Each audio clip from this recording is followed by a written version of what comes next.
as Jeff mentioned, I'm Brady Goettl. I took over for Dr. Dave Franzen, who retired this past August after quite a long career in North Dakota. So I'm happy to continue on with his legacy in managing fertility in North Dakota. Starting out a little bit, I just want to point you in the direction of a couple sunflower fertility resources that we have available, and I believe that those were going to get dropped in the chat as well. The first one, and probably the most all-encompassing of sunflower fertility in North Dakota, is our sunflower circular. So SF 713, the PDF will be coming shortly, and you can also find that online. Additionally, and we'll talk about this a little bit moving on, is our nitrogen recommendations have become a little more all-encompassing in North Dakota. We have a lot more inputs into figuring out what our ideal rate of nitrogen is. And to help take some of that burden off of figuring that out, we have a few different crop nitrogen calculators available, both the desktop version, like you see a little snippet here of on my screen, as well as some phone app versions, both for Apple and Android. So where to find all those resources? The easiest way to find everything fertility in North Dakota would just be to Google my name, NDSU, so Goettl NDSU on your favorite search engine. Find the School of Natural Resources directory page. So there'll be two directory pages that come up when you Google that, one for NDSU Agriculture, the other for the School of Natural Resource Sciences. When you find the School of Natural Resource Science page, all of the references that I talk about here and throughout all of my presentations will be available there on the side of that screen. So all the extension circulars for fertility are under that link, as well as all the information then relating to um, our N calculators and whatnot are available there also. So definitely check that out. So getting into the actual nitty and gritty of sunflower fertility, I feel a little bit fortunate actually when I talk about sunflowers because it's one of the more simple crops to fertilize. So of the big three, N, P, and K, really nitrogen is the only one we have to manage very intensively for North Dakota sunflowers. And that really relates back to what I'm calling the sunflower architecture. So if we look at some of the major crops that we're growing in North Dakota, soybeans, edible dry beans, our small grains, corn, sunflower actually has a deeper rooting depth than the majority of those common crops, anywhere from 1 to 3 feet more. And that's allowing sunflowers to access fertility that's a little bit deeper in the profile. Also, when we start thinking about the way we actually sample for nutrients in North Dakota, we're looking at a 0 to 6 inch depth for P and K, and then a 2 foot sample for nitrate. We're not necessarily quantifying all the nutrients available to that sunflower crop that in some years could reach 5 feet or beyond. So sampling depth is playing a little bit into why we don't necessarily have to manage fertility quite as intensively with sunflowers. The ability to reach those deeper nutrients that other crops aren't getting, but are still leaching into that deeper profile throughout the rotation. And scavenging is often a word that comes up, you know, when people talk about sunflowers. I don't particularly like the word. I like to think it more of accessing those nutrients that are deeper in the profile. And like John brought up during his quick introduction, sunflowers are a great opportunity when you start diversifying your rotation because we now are accessing those deeper nutrients. If we use what we have available, that can help our bottom line on the farm. So if we break down then the big three nutrients, starting with nitrogen, that is definitely going to be the most important nutrient we manage in North Dakota sunflower production. And all of our recommendations in North Dakota are based on about 50 sites of North Dakota specific sunflower data. So Dr. Dave Franzen led a very large charge on renewing the sunflower recommendations. And again, we have about 50 sites throughout the state that are feeding into this recommendation. And just like all of our other nitrogen recommendations in the state, these are based on economic goals, not on yield goals any longer. So many of you are probably familiar with the, half a pound of nitrogen multiplied by that yield goal, or whatever the particular nitrogen multiplier is, minus the soil test value is what we used to apply for N fertilizer. But we've gone now entirely to that economic model. And the reason we did that is just to improve the overall recommendation. It's much stronger, and also, who doesn't like to make more money in their farming operation? So two ways that we've moved away from that yield goal type model were two major changes we made to the way we calculate that recommendation. First of all, we've moved away from just looking at fertilizer value. So all of our recommendations in North Dakota and throughout this presentation, when I talk about N or total N, it's going to be that total known available N. So simply that's adding up everything you have available in your system. So whether that be prior crop N credits from a legume, N credits from your tillage system, of course, taking that 2-foot nitrate sample is incredibly important. And then simply balancing that out then with the fertilizer that you add. So when I talk about nitrogen, it's going to be total known plant available nitrogen. So this is just an example of if we went out and collected all kinds of yield data from across the state and simply plotted it against that total known available nitrogen, we get kind of this large cloud of data if we plot it just against simple yield. And this is how the yield goal calculations were originally made. The trouble with that is it doesn't have a very good representation of what's actually going on in the field. So if we start breaking that down a little bit, and what do those points actually mean? Well, actually, we have a lot of different curves throughout that cloud of data, and each of these curves represents a particular plot or a particular site where we did some of this research. When we think about it on a farm side of things, each of these curves would represent a different field. We know that different fields in different areas of the field yield more or less than their neighbors.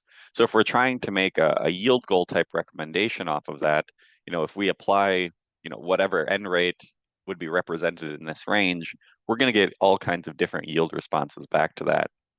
So saying that, half a pound is going to equal, however many pounds of sunflowers in the yield goal model, that starts to break down a little bit when we start thinking about field response. A way that we can compensate a little bit for that is to start looking at relative yield. So the calculations I'm going to talk about here all happen on the back end. This isn't something that you have to do when you start calculating your nitrogen rate for your sunflowers. So simply what we do during our data analysis is we standardize the yield within each environment. So that slide I just showed with all the different curves on there, if we just figure whatever the maximum yield was for that particular research site, and we just say that maximum yield is 100%, and everything below that is just a percentage of that max, we can actually start comparing those sites, much more strongly. And I'll show you actual sunflower data here coming up. And when we combine those sites, each one is represented equally, regardless of what that actual yield is, showing us that, one doesn't always equal one when it comes to nitrogen in and yield out. So here's a subsampling of our sunflower data in North Dakota. This is representing Western North Dakota yield data. And you can see that when we have just the raw yield pounds per acre plotted against that total nitrogen, we kind of just get a big cloud of data. But if we move in then to that relative yield, like I talked about, the data points start to fall much more closely together. We have kind of a better representation of what's actually happening in that field. So the question always comes up then, well, Brady, you just talked about, the yield goal not representing in-field variability. Does, our relative yield also take into account variability? And interestingly, it actually does, kind of built in and, agronomically, when we have our low yield environments, whether that be too droughty or too wet or sandy or clay texture, even variations within the field, that leads to an overall lower NUE, so nitrogen use efficiency. And that's really caused by less mineralization in those particular conditions. If we're in a very wet field, that can lead to potential denitrification. So what that means in those low yield environments is we're going to have to apply more nitrogen relative to the yield we're getting off of it in order to support that crop production. In a high yielding environment, all the good things we like to look for, that overall good year, good soil texture, ideal moisture, everything went right, we're going to have quite high NUE, nitrogen use efficiency. from that greater N mineralization. So that means in those high yielding environments, we have less nitrogen that we will need to apply, per unit of yield or whatever it may be. So since those environments are all relatively equal in the amount of N that we need to apply to attain maximum yield, we're able to take this approach a step further and bring economics into it as well. So again, I have a farming background. I farm on my own. My goal is always to make the most profits on the farm, not necessarily make the most yield. And that's where this economic thing becomes quite important. So the next couple slides are based on some barley data that I recently renewed, but the same thing applies to the sunflowers. These tables are going to be the same. The relative response is going to be the same, but obviously the numbers are going to be a little bit different. So if we look at creating a nitrogen recommendation purely off of the economics, what are our inputs? Well, it's going to be nitrogen in dollars per pound N. So that'll be across the top of the table. And then whatever our crop price is or what we expect it to be or our contracted price would give us what that nitrogen rate will be for us to gain maximum profitability within that range. So in this example, if we're looking at $5 barley and 50 cents per pound N, we're recommending about 137 pounds of nitrogen be applied to that field. To attain maximum yield in barley, we're looking at about 180 pounds of N per acre. And again, all of this also applies to sunflowers. The numbers will just change a little bit. So how in good faith can I recommend, not shooting for maximum yield? So if we look at this from a partial profitability standpoint, meaning we're only looking at income or expenses based on nitrogen, if we look at the total amount of nitrogen that we apply across the bottom here, our net return in dollars per acre, we know our fertilizer cost is going to continue to go up on a linear straight line basis. Every pound of nitrogen is going to cost the same as the one before it. This gross return curve we can think of as that yield curve that I showed earlier. As we apply more N, the yield continues to go up. But as we reach the top of this curve, it's going to take more nitrogen per unit of yield increase we're going to get. So our profitability is decreasing. And then this net return in between here is just the difference between those two. So if we shoot for that net return maximum, again, that 125 pounds of nitrogen per acre, if our goal was maximum yield, we're at the top of that gross return curve, but now our profitability is starting to slide down here. So thinking about that in dollars and cents, if we applied maximum nitrogen to attain maximum yield, our net return is going to be, in this model, only looking at nitrogen, $137 per acre. Again, assuming that we have to apply all of that nitrogen as fertilizer, which, as I'll show you here, isn't necessarily true. If we apply that lower nitrogen rate, we're at the max of that net return curve. We're not attaining maximum yield, but we're pretty close to it in comparison, the extra, 50 pounds of nitrogen we need to apply. We're now looking at a profitability of about 200 pounds per acre. Again, subtracting off those legume credits that we may have or soil nitrate credits, that starts to bring us into a much more reasonable application rate. Again, this is relating to a barley model, for example. So in sunflowers, bringing it back, we can further refine our nitrogen recommendations based on whether it's convection or oilseed sunflowers. Confection, sorry, I see I have a typo there. We also break it down based on region. So if you're producing in Western versus Eastern North Dakota. Also, our tillage system then can play into how much nitrogen we apply. And then lastly, organic matter is also factored into it. This is only available in the calculator, though. The calculation for that gets a little messy if we were to do it on paper. So I encourage everyone to check out either those online or those app calculators. So here's an example of our nitrogen recommendations for sunflowers. Again, this looks very similar to that barley example I showed earlier, where we have N cost in dollars per pound of nitrogen across the top, sunflowers in dollars per pound, and then we can find our recommendation down here in the table. Again, there's different tables in that sunflower circular based on your region. the type of sunflower you're growing, and then lastly, the um, figuring in those prices. Again, I encourage everyone to check out those online calculators. You know, everyone wants to hit the easy button, including myself, so there's an opportunity to do it here. A couple hidden points within our N recommendations that I'd like to bring up is at NDSU, we're capping the upper ranges of our nitrogen application rates. So it's often brought up that maybe our N rates aren't quite high enough.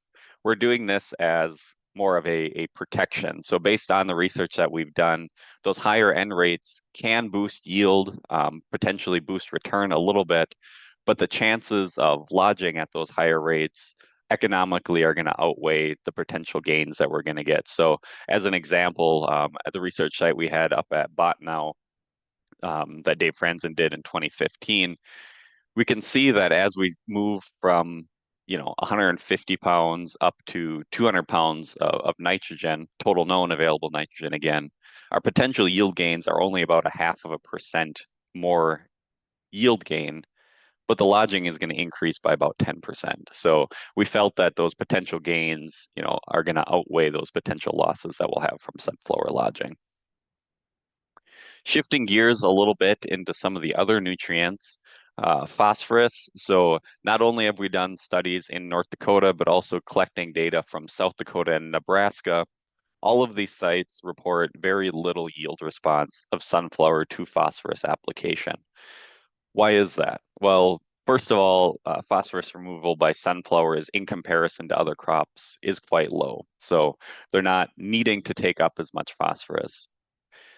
Additionally, the deeper rooting depth is reaching phosphorus in the soil profile that other crops can't, essentially. So again, that scavenging word that I don't really like, but they're accessing those deeper nutrients. Based on those two factors, we don't necessarily recommend applying any phosphorus to sunflowers in North Dakota. Now, that's a recommendation that we're not saying you shouldn't apply any phosphorus. It's always good to ensure that your soil fertility levels are at the optimum range in your field. So applying phosphorus to sunflowers isn't going to hurt the crop in any way, but we're not going to see any economic yield gains from it. Okay. Now, if you're in very low soil testing ranges, applying a little bit of phosphorus in order to boost those soil test levels is important, but don't expect to see any bump in yield in the sunflower year from doing that. On the potassium side of things, it's quite similar to phosphorus. Sunflower response to K is relatively minimal. Again, accessing those deeper nutrients. However, K removal from sunflowers is significantly higher. So to compensate for that removal, especially in low soil testing categories, we recommend putting on 60 pounds of K2O per acre, so 100 pounds of potash, if our fields are below that 150 parts per million K range. And that 150 is kind of that magic critical number, we call it. So anything below that for most of our major crops in North Dakota are going to be limiting yield. If we're above 150 parts per million, we can feel pretty confident that whatever crop we're growing is going to have adequate K levels. No discussion on soil fertility in North Dakota, I don't think, is complete without bringing sulfur into the conversation. And I've repeated a couple times here, and I always talk with folks about how important soil testing is. And there's a caveat to every rule. So sulfur, I don't necessarily recommend soil testing for, and that's mostly because our sulfate test is just not a good predictor of crop sulfur response. And that has to do with a whole host of chemical things we have going on in North Dakota soils. When could we actually expect a response from sulfur is if we have a few different aggravating factors going on in our field. So if we have above average rainfall, that can leach a lot of that sulfate out of the soil, and we could expect to see sulfur deficiencies that following year. That's particularly important in sandy or coarse texture soils. So remembering that sulfate is a soil mobile nutrient, it can be leached out of the profile.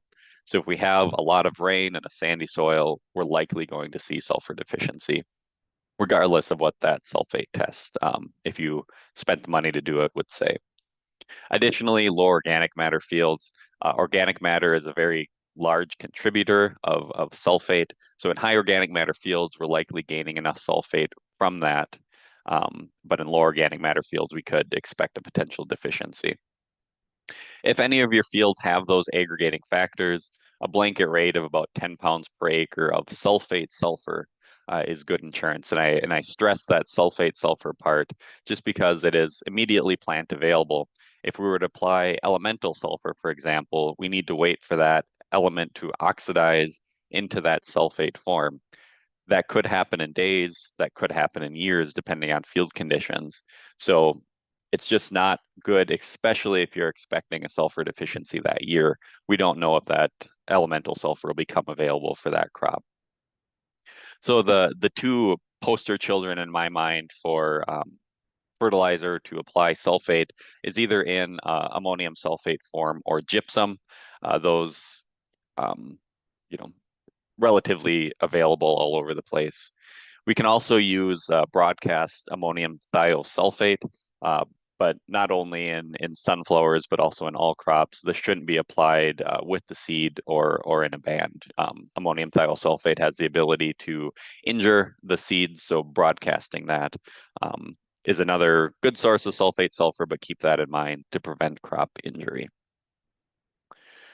So starting to wrap things up here a little bit, just a few take-home points. Again, nitrogen is going to be the most important nutrient to manage in sunflowers. So not to put all your eggs in one basket, but in this case, definitely focusing on that nitrogen fertility is going to get us the most economic returns out of this crop from a fertility standpoint. P and K, again, we're not going to see a lot of response. Um, in sunflower yield from either of those nutrients.